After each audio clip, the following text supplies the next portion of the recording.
అందరికీ నమస్తే. నా పేరు శ్రీకాంత్. ఫస్ట్ టైం మీరు మన ఛానల్ చూస్తుంటే సబ్స్క్రైబ్ చేస్తారని మనస్ఫూర్తిగా కోరుకుంటున్నా. ఇక విషయంలోకి వెళ్తే, జగన్మోహన్ రెడ్డి గారు ఈరోజు తమ పార్టీ ఎమ్మెల్యే ఇరుపాక్ష గారిని మలాఖత్తులో కలిశారు. మరి ఆయన కలవటానికి వెళ్ళే క్రమంలో ఆయనకి ఎందుకో ఆ జైల్లోకి అడుగు పెట్టిన తర్వాత తన పాత జ్ఞాపకాలు, తన పాత జీవితానికి సంబంధించినటువంటి మెమరీ మొత్తం కూడా మళ్ళీ ఆయనకి పాపం ఒకసారిగా కళ్ళ ముందు కనపడింది. ఎందుకంటే జగన్మోహన్ రెడ్డి గారు కూడా 16 నెలలు జైల్లో ఉన్నటువంటి వ్యక్తి, అనేక కేసుల్లో A1 ముద్దాయిగా ఉన్నటువంటి వ్యక్తి, ఇప్పటికీ కూడా జగన్మోహన్ రెడ్డి గారు బెయిల్ మీద తిరుగుతున్నటువంటి వ్యక్తి. ఇప్పటికీ కూడా ఆయన న్యాయస్థానంలో కోర్టులో ఆయన కేసులు ఇంకా ట్రయల్ రన్ కూడా నోచుకున్నటువంటి పరిస్థితులు, అంటే కేసులు క్లోజ్ అవునటువంటి పరిస్థితుల్లో ఉన్నటువంటి వ్యక్తి. భారతదేశ చరిత్రలో బహుశా ఇంత సుదీర్ఘకాలంగా బెయిల్లో ఉన్నటువంటి రాజకీయ నాయకుడు ఎవరైనా ఉన్నారంటే అది భారతదేశం అనుకోవచ్చు, లేకపోతే ప్రపంచం మొత్తం అనుకున్నా కూడా మేబీ నాకు తెలిసినంత వరకు వైఎస్ జగన్మోహన్ రెడ్డి గారు ఉంటారు. ఇంకా ఇలాగే కొనసాగితే మాత్రం ఖచ్చితంగా గిన్నిస్ బుక్ రికార్డుని బద్దలు కొట్టినా కూడా ఆశ్చర్యపోవాల్సిన పని లేదు. సరే, ఎందుకు ఆయన్ని మలాఖత్తులోకి వెళ్దాం అనుకున్నారు? పాపం మన శ్రీధరి అప్పలరాజు టైంలో కలుద్దామన్నా జగన్మోహన్ రెడ్డి గారికి ఎందుకు సహకరించాలి ఆ రోజు. ఎక్కడ వెళ్తాంలే, పాత జ్ఞాపకాలు గుర్తొస్తాయనో, లేకపోతే పొరపాటున లోపలికి వెళ్ళాక ఇంకా బయటికి రాకుండా లోపలే డోర్ క్లోజ్ చేసేస్తే జీవితాంతం మళ్ళీ జైలు శిక్ష అనుభవించాల్సి వచ్చిందని ఏమో. కానీ మొన్నటి మీద అయితే పోనీ కొద్దిగా ధైర్యం చేసి ఈరోజు కర్నూలులో ఆయన్ని మలాఖత్తులో కలవటానికి వెళ్ళి కలిసి వచ్చిన తర్వాత ఆయన బయటకు వచ్చి మాట్లాడుతున్నాడు. ఒక మాజీ ముఖ్యమంత్రికి తన పాత జీవితాన్ని గుర్తు చేయించావు చంద్రబాబు, నేను వదిలిపెట్టను. రేపు మళ్ళీ మా ప్రభుత్వం అధికారంలోకి వస్తే ఇంతకు రెండింతలో, ఎందుకంటే గత 5 ఏళ్లలో జగన్మోహన్ రెడ్డి సంక్షేమం మాత్రమే చేశాడు. చంద్రబాబు నాయుడు గారి మీద కేసులు పెట్టలేదు.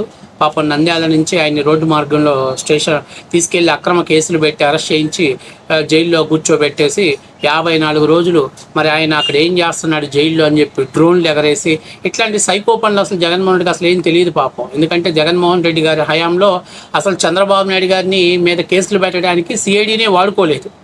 అంత ఏమంటారంటే సంస్కారవంతమైనటువంటి వ్యక్తి జగన్మోహన్ రెడ్డి గారు.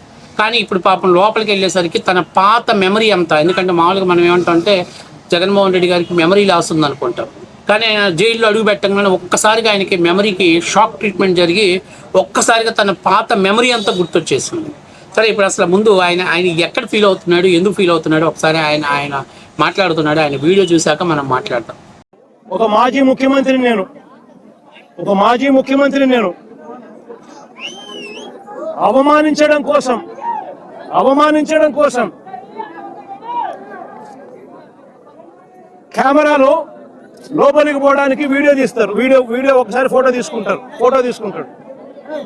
మామూలుగా ఎవరైనా కూడా కూర్చోబెట్టి లోపలికి తీసుకొని పోయి కూర్చోబెట్టి ఎవరికైనా కూడా ఫోటో తీసి పంపిస్తారు. ఫోటో తీసి తర్వాత పంపిస్తారు.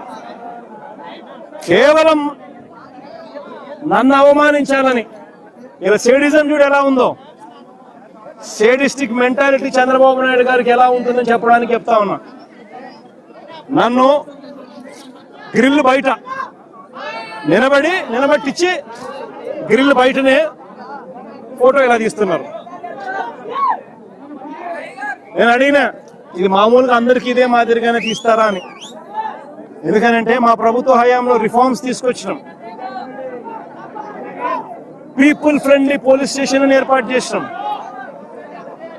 పోలీస్ స్టేషన్కి ఎవడైనా వచ్చినా కంప్లైంట్ ఇవ్వడానికైనా కానీ ఇంకొకటికైనా కూడా కూర్చోబెట్టి కర్టసీ ఎక్స్టెండ్ చేసి చిక్కటి చిరునవ్వుతోనే కంప్లైంట్ తీసుకునే వ్యవస్థను మేము తీసుకొచ్చినాం. పీపుల్ ఫ్రెండ్లీ పోలీస్ స్టేషన్ అని మేము తీసుకొస్తే ఇక్కడ అవమానించే కార్యక్రమం ఎవరికి మాదిరిగా చేయరంట. నేను అడిగిన సూపరింటెండెంట్ను ఏమన్నా అందరికీ ఇదే మాదిరిగానే చేస్తారా అని. లేదు సార్, అందరినీ మామూలుగా అయితే కూర్చోబెడతాము, మీరు కాబట్టి నిలబెట్టించి మాదిరిగా చేయాలా అని చెప్పి ఆదేశాలు వచ్చినాయి సార్ అంటాడు. ఏమి సేడిజం అంటే ఇది. సో చూసారు కదా ఆయన ఏమంటున్నాడు. జైల్లోకి మలాఖత్తులోకి ఆయన కలవటానికి వెళ్ళాలి అని అంటే వెళ్ళేటప్పుడు సెంట్రీ అక్కడ కూర్చున్న తర్వాత అతను ఒక ఫోటో తీసుకుంటారంట. కానీ ఇది ఆయన చెప్తున్నట్టు మాట, ఈయన ప్రభుత్వ హయాంలో ఫ్రెండ్లీ పోలీస్ అనే దానికి అర్థం చెప్పడం కోసం అని చెప్పి ఈయనంట పాపం అంటే ఇంతవరకు ఎవరు సంస్కరణ చేయలే, ఫస్ట్ టైం ఈయన చేశాడు. ఈయనకి అసలు ఈయన ఆ పక్కన ఉన్నటువంటి పిచ్చినా కొడుకులు ఎట్టింటారో ఏమో తెలియదు కానీ, అరే అసలు ఎప్పటి నుంచో ఫ్రెండ్లీ పోలీస్ వచ్చింది. ఎప్పుడు 2014లో ఫ్రెండ్లీ పోలీస్ వచ్చింది. దాని సంస్కరణ చేసింది 2014లో. పోలీస్ స్టేషన్లో కెమెరాలు బిగించింది 2014లో. ఈయన ఏదో పెద్ద మార్పులు చేసినటువంటి సంఘ సంస్కర్తలాగా ఆయన బిల్డప్ ఇస్తుంటాడు. అంత సీన్ లేదులే కానీ వాస్తవ విషయం. సరే, మామూలుగా ఏంటంటే ఎవరైనా కలవటానికి వెళ్ళినప్పుడు వాళ్ళు ఎవరు కలవటానికి వెళ్ళారో పాపం ఫోటో తీస్తారంట. అది ఒక చోట కూర్చోబెట్టి ఫోటో తీస్తారంట. కానీ ఈయన్ని ఏదైతే అక్కడ గ్రిల్ ఉంటుంది, గ్రిల్ అంటే ఈ ఫస్ట్ బారికేట్ ఉంటుంది, అది దాటుకొని లోపలికి పోవాలి. ఆ గ్రిల్ దగ్గర నిలబడ్డప్పుడు ఫోటో తీశారంట. అంటే అది ఎట్లా వచ్చిందంటే ఇమాజినేషన్. ఆయన 16 నెలలు జైల్లో ఉన్నప్పుడు జైల్లో ఉన్నాడు చూసావు, అలా వచ్చే విధంగా అంటే 7 ఊసల ముందు జగన్మోహన్ రెడ్డి నిలబడ్డట్టు ఆ ఫోటో తీశారనమాట. అది ఆ ఫోటో తీయటంతో పాపం అంటే లోపల ఏం జరిగిందో మనకు తెలియదు. ఆయన చెప్తున్న విధానం నేను చెప్తున్నా అంతే. అక్కడ జరిగిందా లేదా, ఎందుకంటే జగన్మోహన్ రెడ్డి గారు ఎప్పుడు నిజం చెప్పడుగా.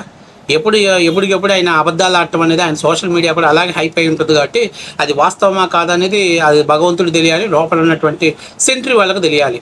అంటే ఆ గ్రిల్ దగ్గర 7 ఊచలు ఇలా నిలబడినమ్మితే ఆ జగన్మోహన్ రెడ్డి నిలబడంలోనే ఇలా పెట్టి టక్మని ఫోటో తీశారంట. ఆ ఫోటో తీయటంతో మనోడికి పాపం సిబిఐ కేసుల్లో అరెస్ట్ అయి 16 నెలలు జైల్లో ఉన్నటువంటి పాత మెమొరీ అంతా ఒక్కసారిగా మనోడికి గుర్తొచ్చేసింది. అప్పుడు టక్మని 5 నిమిషాలు ఏమంటే మలాఖత్ టైం, మళ్ళీ ఏదైనా లేట్ అయిపోతే గేట్లు బోట్లు పడితే లోపల ఉండాల్సి వచ్చింది అని చెప్పి గబగబా 5 నిమిషాల్లో మాట్లాడేసి, సార్ ముందే పరిగెడుతున్నాడంట. ఏంటి పరిగెడుతున్నావు జగన్మోహన్ రెడ్డి అని అడిగితే, లేదు నా టైం అయిపోయింది సార్, ఇంకా మీకు 10 మినిట్స్ ఉంది సార్ మాట్లాడితే, లేదు అయిపోయింది అని చెప్పేసి బాయ్ అన్న ఇరుపక్షన్ అని చెప్పి గబక్కన బయటకు వచ్చేసి లగెత్తుతున్నాడంట. సరే గేట్లు చిన్నగానే వేస్తాను సార్, లేదు అని చెప్పేసి గబగబా వెళ్ళిపోతున్నాడంట. ఏంటి కారణం ఏంటంటే ఆయనకి అక్కడ ఫోటో తీయటంతో పాపం అప్పుడెప్పుడో 16 నెలల జైలు శిక్షకు సంబంధించినటువంటి ఆ ఊహా చిత్రం అంతా కూడా ఆయనకి ఇమాజినేషన్ అయ్యి కళ్ళ ముందు కనపడిందంట. సో ఇప్పుడు ఏమంటున్నాడు మీడియా ముందుకు వచ్చి, నన్ను అవమానించడం కోసం. నాకేం అర్థం కావట్లే, అవమానించేదేంటి? ఇప్పుడు నువ్వేం నేరస్తుడివి కాదు, నువ్వేం దొంగవి కాదు, నువ్వేమి బెయిల్ రద్దయి జైల్లోకి రాలేదు నీ ఫోటో బయటికి పంపించడానికి. న్యాచురల్గా నువ్వు మొలాఖత్తులో మీ పార్టీకి సంబంధించినటువంటి నాయకుడిని కలవటానికి వచ్చావు. నువ్వెందుకు అంత తత్తరపాటు పడుతున్నావు? ఎందుకు నువ్వు అంత బిత్తరపడుతున్నావు? ఏంటి కారణం? పాత జీవితం గుర్తుకొచ్చిందా లోపలికి వెళ్ళి నమ్మితే? బహుశా పక్కన విజయసాయి రెడ్డి లేడు, ఉంటే సరిపోయేది. అన్న మనం కూడా ఇలాగే కదన్న జైల్లో ఉందని చెప్పేసి ఆ పాతదంతా కూడా చూపించేవాడు. సరే ఏది ఏమైనా లే, పాపం ఆయన లోపలికి వెళ్ళి అడుగు పెట్టడంలోనే మామూలుగా జగన్మోహన్ రెడ్డి గారికి మెమరీ లాస్ ఉంది. అది ఎప్పటి నుంచో పాపం ఆయనకి ఇబ్బంది పెడుతుందని చెప్పి గతంలో కూడా మనం అనేక సార్లు దాని గురించి ప్రస్తావించాం. కానీ ఫస్ట్ టైము లోపలికి అడుగు పెట్టాక ఆ గ్రిల్లు దగ్గర ఫోటో తీయటంతో జగన్మోహన్ రెడ్డి మెదడుకి షాక్ కొట్టేసి ఆ పోయినటువంటి మెమరీని కూడా రికవరీ అయిపోయి మళ్ళీ మెమరీ వచ్చేసిందంట. సో దాన్ని ఏమంటున్నాడంటే, ఒక మాజీ ముఖ్యమంత్రితోటి నన్ను ఇలా ట్రీట్ చేస్తావా అని అడుగుతున్నాడు. కానీ జగన్మోహన్ రెడ్డి గారు ఇంకొకటి అడగాల్సింది, ఒక మాజీ ఖైదీతోటి కూడా ఇలా ట్రీట్ చేయొచ్చు కదా అని చెప్పేసి అడిగినా కూడా నెటిజన్స్ అడుగుతున్నారు. ఇప్పుడు జగన్మోహన్ రెడ్డి ఏం సమాధానం చెప్తాడు? మాజీ ముఖ్యమంత్రి గుర్తుంది కానీ మాజీ ఖైదీ అని గుర్తులేదా? 16 నెలలు జైల్లో ఉన్నటువంటి వ్యక్తి నువ్వని గుర్తులేదా?